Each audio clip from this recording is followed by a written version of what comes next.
Donaldisterne og baxisterne stod spændt på kajen, da en 93-årig amerikaner kom til København for et års tid siden. Hele livet har han levet i skyggen af Walt Disney, men nu kan han endelig bade sig i berømmelsens og succesens velfortjente lys. Det er nemlig fra hans hjerne, ideen om Anneby og dens indbyggere stammer.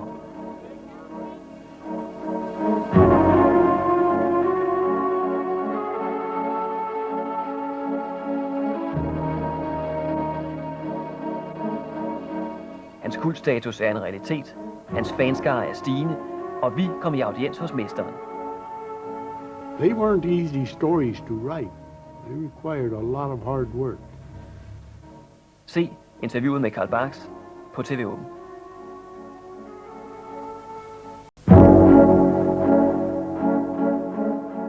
Hvad var det, der var så godt ved barndommens Anders And-blade? Hvad var det for nogle historier, vi spændt ventede på skulle udkomme?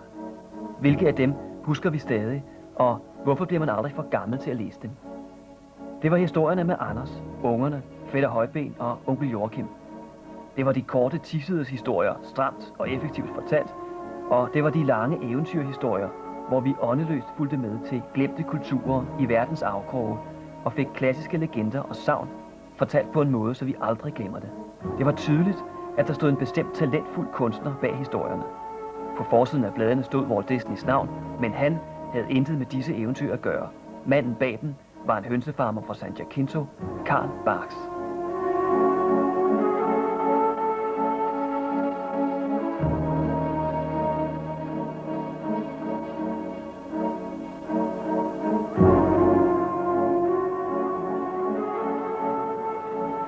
For at fejre Anders Ands 60-års fødselsdag havde Egmont-gruppen, der har udgivet bladet siden 1949, inviteret den 93-årige Carl Barks på hans første udlandsrejse nogensinde. Dette triumftog bragte ham blandt andet til København, hvor vi mødte ham. Many of your stories make fun of famous people, Yes. but now you're one yourself. How do you cope with that? Well, I haven't quite begun to think of myself as a famous person yet, so I don't have to cope with it. Since you're in Denmark now, I'd like to ask you if you know about the Danish inventor Carl Kreuer, who successfully raised a ship in '64 using your method. Do you know about that story? I have heard about it and read about it, yes. Well, too bad he didn't keep on with it. Whatever became of the idea? I just wondered if it seemed so practical, and if he could raise one ship that way, why, there surely would be a lot of others he could raise. The first Donald Duck story that appeared in Denmark was the one about Donald as an unlucky fireman. Can you please describe the story and how you worked with it? Well, now, that was written a long time ago. I remember I had Donald as a fireman. He got on with the fire department, wasn't it? Right. And he was always late getting up, getting to the fires, and I think he eventually wound up with the wet sack man. They let him take a wet sack and beat out little fires in the weeds and the brush. And the kids rode by on the big fire truck. Oh, yes. Well, that was an example of Donald's inefficiency by being overly eager about something. Can you tell us how you came to work at Disney Studio? Well, I came to work at the Disney Studio out of necessity. It was in the depths of the Great Depression, and any job was welcome. And I had a secure job, and I thought I could improve my future prospects if I got on good with some big outfit. And I saw an article that said Disney's was hiring people, and I sent them some samples and was pleasantly surprised to get a request from Disney's to come out there and try out for a job. That was in 1935. What was it like at the studio when you started to work there? Well, it was a sort of scary atmosphere because we knew that if we didn't pass that first 30 days tryout, we were out on the street, and most of us had spent all of our whole life savings on a ticket to get to Burbank and try out. Can you mention any films that you remember having worked on? One was one called Modern Inventions.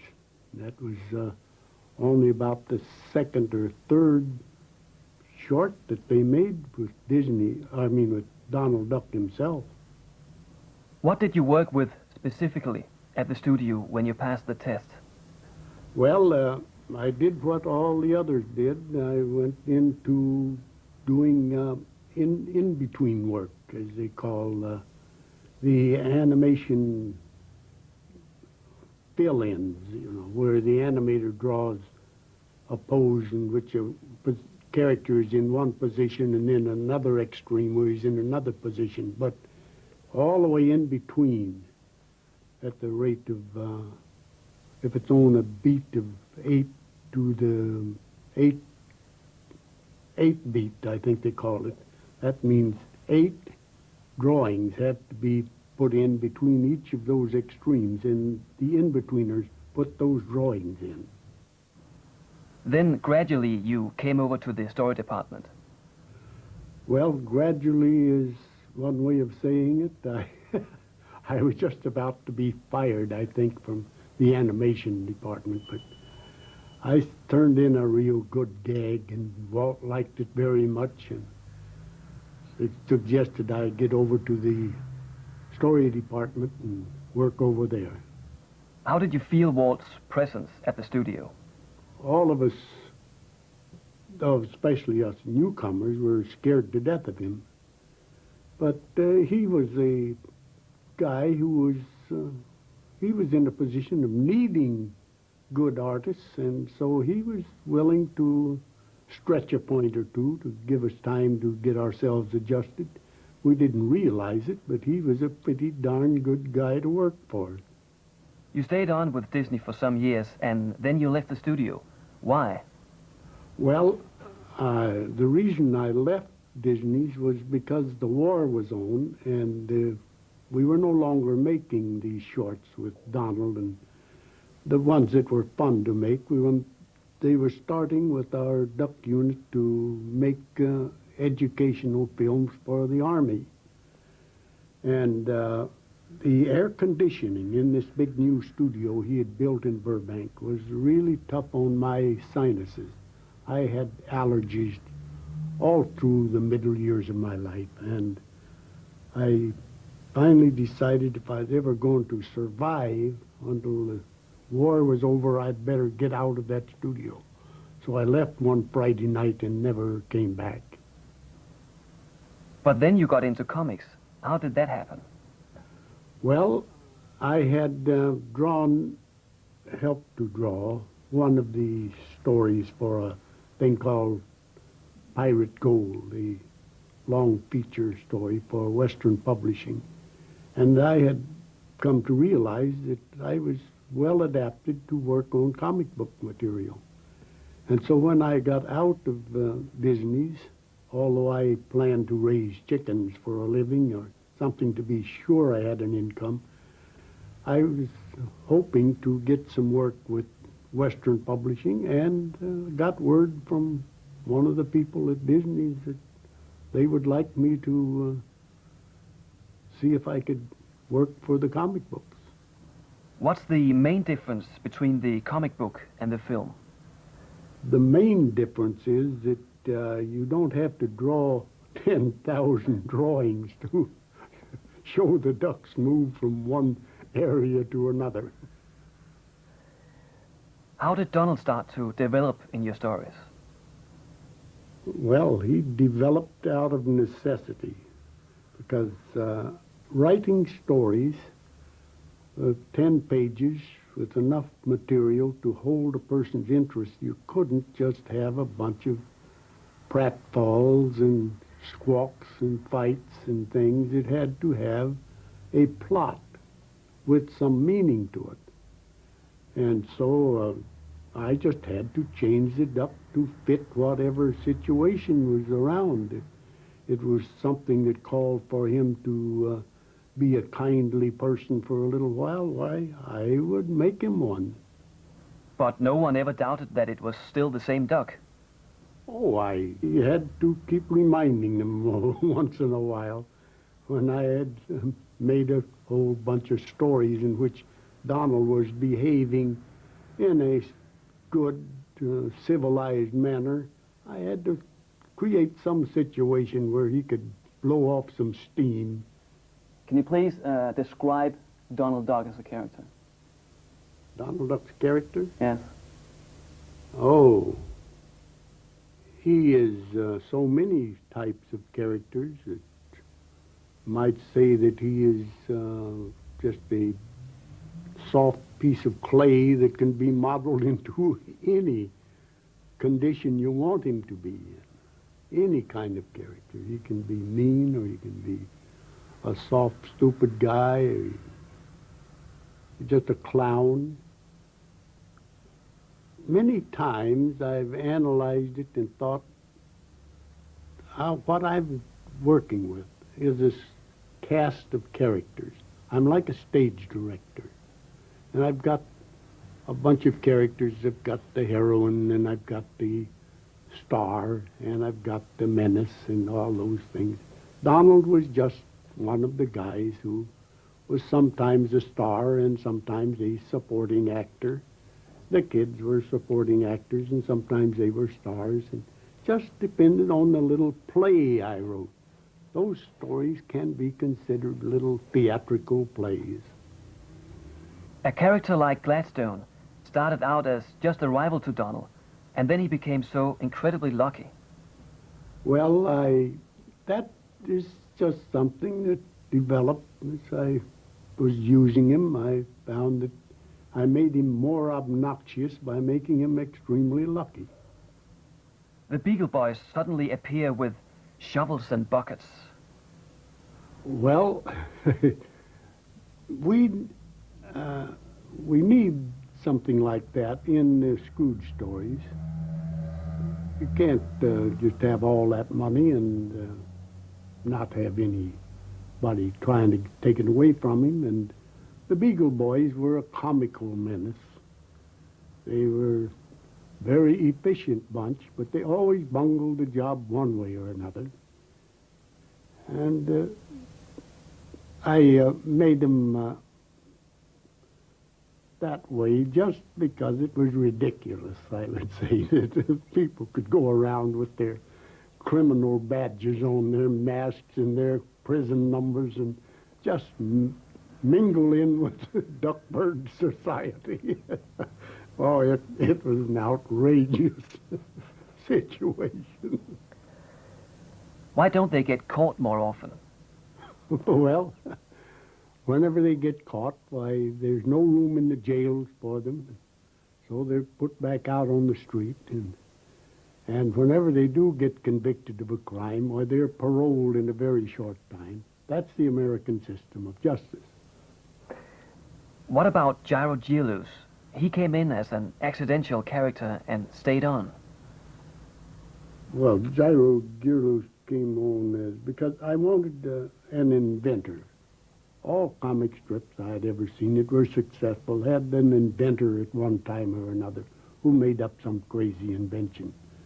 I never realized that Gyro would become so well adapted that everybody wanted a book about Gyro. He just grew like other things in my stories. Instead of being just a character I would use once in a while, I began using him. I guess I could have used him every week if I were doing a weekly. Crazier they could be, the better I thought they would be received by the public. I didn't want him inventing some dull, mechanical thing. That wouldn't be very good. He had to invent something that's just outrageous and silly and have real silly consequences. They weren't easy stories to write. They required a lot of hard work. Also, it's interesting that the supernatural and the occult also has a role in Duckburg, even if it's a sort of homespun, ordinary little town. Oh, well, Disney's always had witches and things. Disney's stories animation stories and all, they dealt with that type of stuff because it made good dramatic nonsense. So Magica de Spell is a real witch. You bet. And so I thought when I made that witch, I would make a pretty witch. How was Scrooge born? Scrooge was born, I think, in 1947. They wanted a Christmas story, and I figured that was a chance to invent a rich uncle. All comic strips I had ever seen, characters always had a rich uncle. So I invented this rich uncle, and I called him Scrooge because that has become a word in the English dictionary that totally describes the person that Scrooge was, an old tightwad, an old bah-humbug person. But his wealth came about gradually. At first, I would just draw a lot of money around his office, where it's halfway up the side of his desk, and sacks of money on top of his desk, and maybe a wheelbarrow full of greenbacks around. And I realized that there must be a simpler and more dramatic way of showing masses of money. So I began inventing scenes in which, at least once in a story, Uncle Scrooge would have this big safe wall, a big door that was just the money just pouring out of this giant safe, and he's trying to push this door closed. Well, even that didn't have the impact I wanted. So I went into making him have a big money bin, and I decided 3 cubic acres of money would be enough. The money bin became a landmark in Duckburg. How did Duckburg emerge? Well, that too just grew out of the stories that I wrote.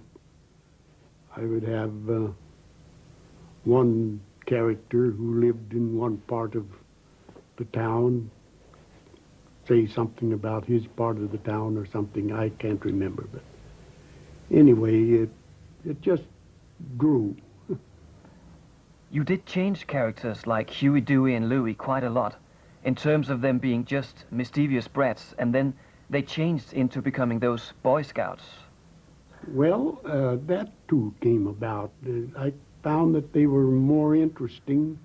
The gags were more interesting when I had them do pleasant things and become sort of superior to Donald in intelligence and reaction to problems. Donald never has a job for a very long time, and he doesn't have an education, and he has an affair with Daisy for years and years, but never marries her. Didn't you see a problem in that? None at all, no.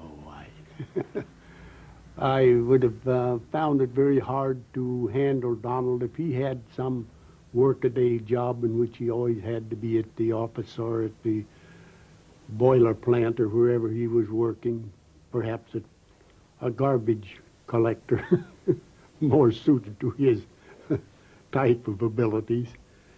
Yeah, he was just a guy who seemed to get along in life without ever having to show how he made a living. Yeah, that was one of the liberties I had, is just never having to show any particular pattern of behavior. And as for Donald and Daisy, and never having had much physical contact with each other, well, that's the way it was supposed to be kept at Disney's. They didn't go in for the sex. They respected each other. How do you actually develop a story? How does it come to you? Well, I guess the best description of that is that I would just start thinking of what I would like to draw, because those comic book stories required a great many hours of drawing, and if I could think of some pleasant place, a South Sea Island or a trip into the mountains, something that would give me some good backgrounds and interesting things to draw, then I would choose that as the locale for my story. But then, once I had chosen a locale, decided that that's the place I want to draw the ducks, somehow the ideas for a story, for something for those ducks to do, would just come about. The ideas would come pouring down onto my head. You often satirize on different things. Institutions and lawyers are often crooks. Is there a common theme to those satires? Oh, well, yes, I'm not being viciously sarcastic, but I put a little pleasant satire, something that's laughable. I make a crooked lawyer so ridiculous that we know that he couldn't possibly be that way and get where he was. When you wrote your stories, did you ever have any specific target group in mind, age-wise? No, I felt if I started writing for one particular age bracket, I would limit myself. And I didn't want any limits. I wanted to just be able to go ahead and draw whatever came to my mind and write about whatever came to my mind. I didn't feel that I had to confine myself to 12-year-old kids. How did you maintain that high level of perfectionism in your drawings when you must have been working fast? Well, when you worked for Disney, you had to do it, or you didn't last. And somebody did check your drawings? Yes, the people at the editorial office first, and then the drawings went over to the department at Disney that had charge of those things. They gave them a good going over, too. I know you have answered this before, but which one of your stories do you like best and why? Well, as I've said so many times, it always is probably the last one I read. But I notice there is a great deal of interest in the square egg story. And I believe that that probably was one of my very best stories.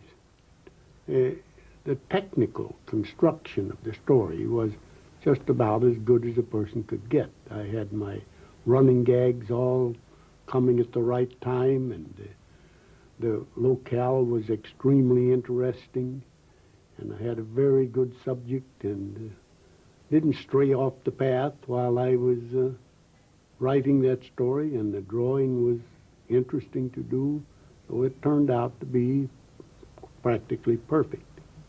How did you come by the idea of a square egg?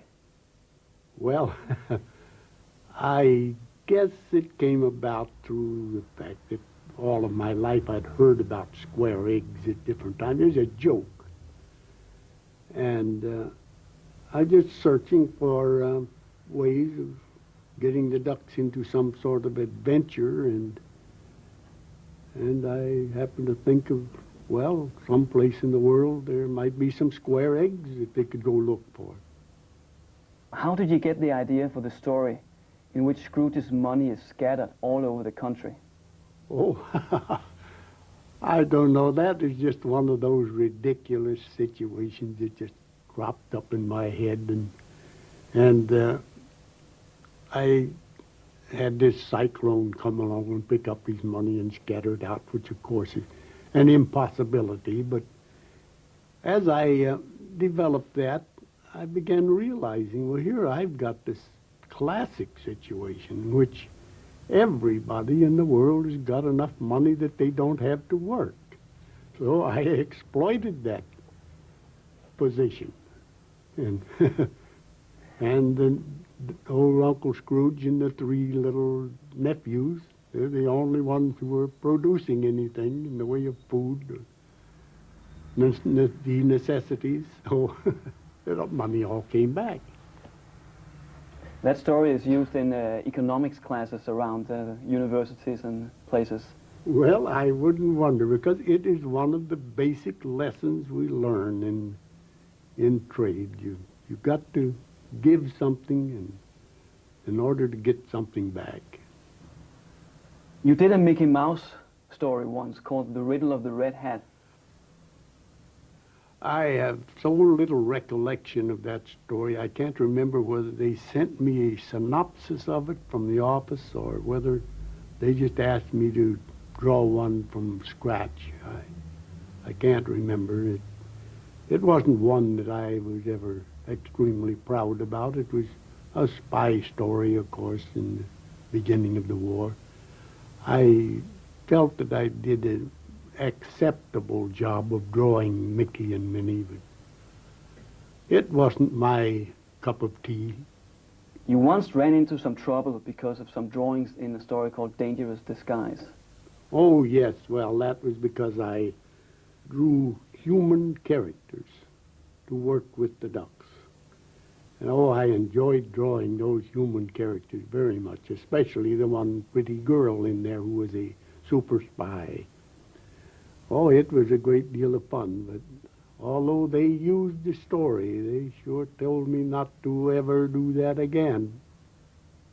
Would you have liked to do more human characters? Oh, you bet I would.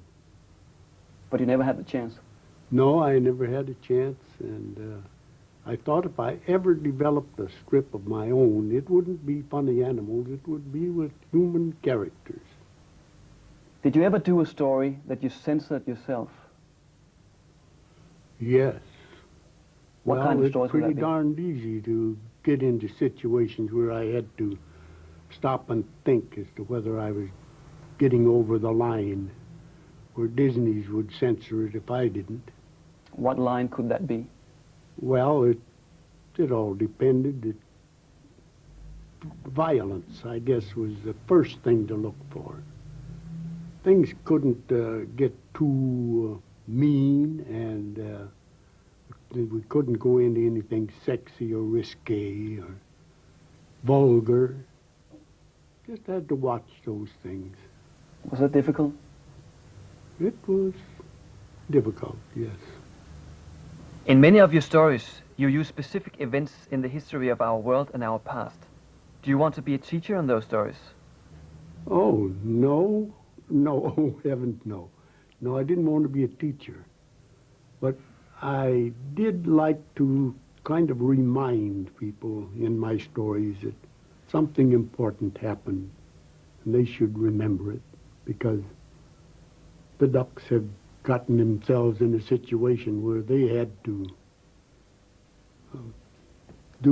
behave according to what history had dictated in the past. In stories like Land of the Pygmy Indians, you deal with civilized man meeting primitive people. What was the purpose of those stories? Well, to show how modern man can be cruel and mean and aggressive and trample on the rights of little people who have never found our way of living. I just wanted to establish a sort of contact between these two types of civilization in which they shook hands instead of smashing each other with clubs. That story, and many others, features forgotten cultures far away from home. But you never did any traveling yourself. Why? Well, I was too busy writing about the places that never existed and places where the ducks could go. I didn't have time to do any going myself. But would you have liked to? Oh, nah, not particularly. I seem to get enough good out of life just working the things I like to do. Oh, I like to travel short times, 2 or 3 days at a time. That generally suited me all right. No, I was just a workaholic. So now you're finally abroad. What's it like? Well, it's scary. Why? Well, I never know exactly how to behave or what to look for, and worried about the weather, and afraid I might get indigestion or catch a cold or something, and so here I go, worrying my way around the world. Why did you finally decide to stop working with the comics? Just outgrew it. I grew so old, and it's becoming very hard to think of new ideas. I just about scraped the bottom of the barrel, as they say, and working up ideas. They're beginning to sort of redraw the old plots, just change them to a new locale and bring in new menaces and something like that. And I felt that, well, I'm beginning to cheat the public. The stuff I'm doing now isn't worth 10 cents a comic.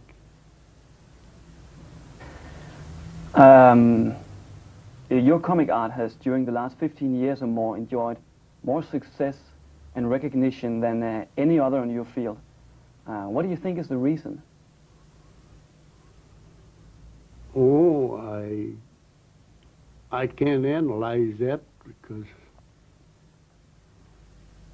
all I did was produce the stuff, and other people were producing the stuff, and somebody's got to come out the winner. If you got a bunch of competition, there has to be one winner. Did you ever get any appreciation from the Disney studios on your comic work? No, I never heard anything from them at all. How do you feel about that? Oh, I don't see why they would single me out to give me some extra praise or anything. They were busy people, and I seemed to be doing all right, so they just didn't mess with me. How and why did you start your paint work? Painting? Yes, the oil paintings. Well, that's because after I finished, retired from the comic books, I needed some kind of an extra income, and my wife was doing all right, making paintings and selling them, and I wasn't too bad at it myself, so I thought, well, here I go. And so I tried painting anything that I thought would sell, and very little of it ever sold until along came one of the Disney fans and asked if I would paint that old cover of the little sailboat. It was a cover of one of the Disney magazines. Make an oil painting of it. Well, I told him, for heaven's sake, I can't paint anything that's a Disney copyrighted item. Well, he said, write to them, ask if you can do it. So I did, and back came a letter, told me, sure, go ahead. And they sent me a letter letting me do it for a whole year. And that got me started, of course. And I painted that little oil painting for the guy and sold it to him for, I was a little scared about the high price, $150. But he paid it very gladly and told everybody else that here's, oh, Carl, he will paint anything, and he painted cheap. So I got orders by the dozen. In no time at all, I had orders for more paintings than I could ever do in that year's time. Like another Shakespeare, your stories will continue to live, be read and enjoyed by generations to come. Do you ever think about that? Well, I often hope that that will happen. Yeah, it is a pleasant thing to sort of get a swelled head once in a while and think that I have written something that is undying literature and will go on into infinity. But I have been disappointed in so many of such pipe dreams that I don't push it very far. What do you think of the many new artists carrying on with your characters today? Well, I think there are a bunch of extremely good artists around now. And there are a few storymen that are writing good stories. There need to be more of those good storymen. I wish there was some way to pass on the tricks I learned, but I just haven't got the ability to enunciate those tricks. I wouldn't know how to describe them. Can you describe the new story you did? Oh, that was a 24-page story for Uncle Scrooge. It was one of the standard adventure type stories in which he goes looking for treasure. How come you wrote it? Well, I got myself tricked into it. I didn't want to do any more writing, but I got to bragging about how I had this great idea of Uncle Scrooge lowering a golden Trojan horse into his money bin, and of having to try to put it all in one big painting, and people would understand why he had this Trojan horse, where he got it, and everything. And I realized it can't be told in one picture. It's something that requires a long story to tell how he got it and so on. And so I realized that I had to write a story to tell all about that. Now, if this story has come out, if I ever paint a painting again, I can paint that Trojan horse being lowered down into his money bin, and I won't need to explain it to anybody. What do you mean you got tricked into it? Well, I told about it, and told about how a story needed to be written that would cover that. Well, right away then, why don't you write it? And I thought, well, all I've got to do is just write a little synopsis of it. And I tried to write a synopsis of it, and there were so many angles that had to be covered. So many explanations of how he got here, how he got there, and how he got this information, and how the Beagle Boys get their information, and so on. The synopsis would have been several pages long, and so I thought, well, hell, I might just as well write out the darn script panel by panel. Wouldn't be much more work. But why didn't you do the artwork yourself? Oh, well, I've long since passed the time where I could do that much good quality artwork. The Shakespeare quotation about something rotten in Denmark, Oh, is that deliberate or on account of this that's trip? something I've heard from many, many years. Like, Denmark is someplace far away, like out there in Oregon where I live. Denmark is halfway around the world. It's someplace far, far away. You might say something rotten in Timbuktu. But because there were a great many Swedes and Danes around our country, why, it is one of those ethnic jokes that everybody accepted and everybody laughed at. Back in days when I was a kid growing up, there were ethnic jokes everywhere. Nobody ever took any offense at them. Now the world has gotten to where you can't call an Arab without insulting him. Yeah, the world has gotten pretty sore-headed. Karl Barks skabte 6.371 sider med sin fantastiske verden. Historierne er genoptrykt så mange gange, i så mange kvaliteter og i så mange lande, at det gør ham til verdens mest læste forfatter. In one of your stories, Donald is the only character affected by a hypnosis gun. Oh, yeah. well, now, isn't that a sort of classical situation? Here a guy has a hypnotic gun that's supposed to give him the power to hypnotize everybody around him, yet he is the only one who can be hypnotized with the crazy thing. He gets it right in the face. Yeah, that's a classical situation. It's one of the rules of writing comedy, I guess.